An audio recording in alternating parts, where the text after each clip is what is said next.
Eh bien, c'est un plaisir pour moi de faire ma toute première chronique sur Cause Chronique. D'ailleurs, je trouve amusant que la cause de ma première chronique soit Cause Chronique. En fait, on peut dire que Cause Chronique cause ma chronique. Ma chronique que je donne en causant d'ailleurs. Pas causer en étant moi-même cause qui précède l'effet, mais causer au sens de parler. Vous me direz que dans tous les cas, quand je dis que je cause sans que le contexte précise le sens du mot cause, ça ne change rien puisque je crée par la parole, donc je cause en causant. Comme c'est ma toute première chronique, je ne savais pas comment l'écrire.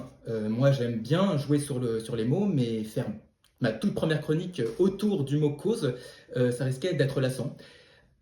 Alors, j'ai décidé de trouver l'inspiration par la lecture de grands auteurs, car lire, c'est une conversation avec quelqu'un du passé qui peut vous inspirer. J'ai donc voulu converser avec Victor Hugo en prenant un de ses livres. Ça s'est passé comme ça. Salut Victor! Bonjour, que puis-je faire pour vous? Je dois écrire une chronique, mais je ne trouve pas quoi faire à part des jeux de mots sur le mot cause. J'ai besoin d'inspiration. Ah oui, vous m'avez l'air bien misérable. Mais c'est d'accord, faisons la causette.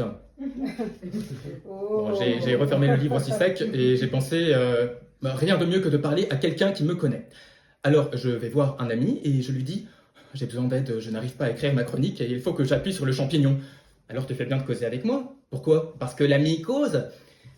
Bon, alors là, je commençais à m'inquiéter. Je vais voir ma psy et je lui dis je crois que je suis incapable de faire une chronique sans faire de jeu de mots, vous pouvez m'aider? Ah oui, je connais, c'est une maladie chronique. Mais ça se soigne. Écoutez, on peut en causer ensemble, mais ça, avec une telle obsession, ça va être compliqué de guérir. Pourquoi? Parce que la psychose. Bon, je commence à désespérer. À tel point que, en sortant de chez la psy, je passe devant une église et je décide d'entrer. Et là, j'entends une voix. Mathias, il faut qu'on cause. Qui est-ce? Je suis la cause de tout, la cause première qui n'a pas de cause, j'ai tout créé par mon verbe. Donc vous aussi, vous avez créé en causant? C'est ça, la cause incausée causa en causant. Et alors, si vous me faites entendre votre voix, c'est pour me dire quoi faire? Pas du tout, les voies du Seigneur sont impénétrables. Alors pourquoi me parlez-vous? J'ai une idée de blague pour ta chronique. Est-ce que tu sais pourquoi mon fils Jésus c'est le verbe de Dieu? Parce que Jésus crie! Bon, là, je ne savais plus du tout quoi faire, alors comme dernier espoir, après Dieu, j'ai décidé d'appeler mon avocat. Qui n'est pas Roselyne, je préfère. Qu'est-ce que je peux faire pour vous? J'avais peur d'avoir des ennuis, ça fait 1 minute que je parle de Dieu sur une radio de gauche. Et surtout, je ne vais pas réussir à écrire ma chronique. À chaque fois que je parle à quelqu'un, je n'entends que des jeux de mots sur le mot cause. Donc vous me demandez de plaider votre cause.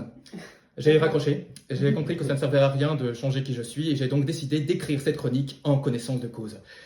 Alors pour finir, je voudrais surtout rendre hommage à votre radio qui tient à cette idée de causer tous ensemble, qui que nous soyons. Finalement, est-ce qu'on ne défend pas tous la même cause? La cause de causer ensemble et de causer quelque chose. Après, si vous n'êtes pas d'accord, on peut en causer.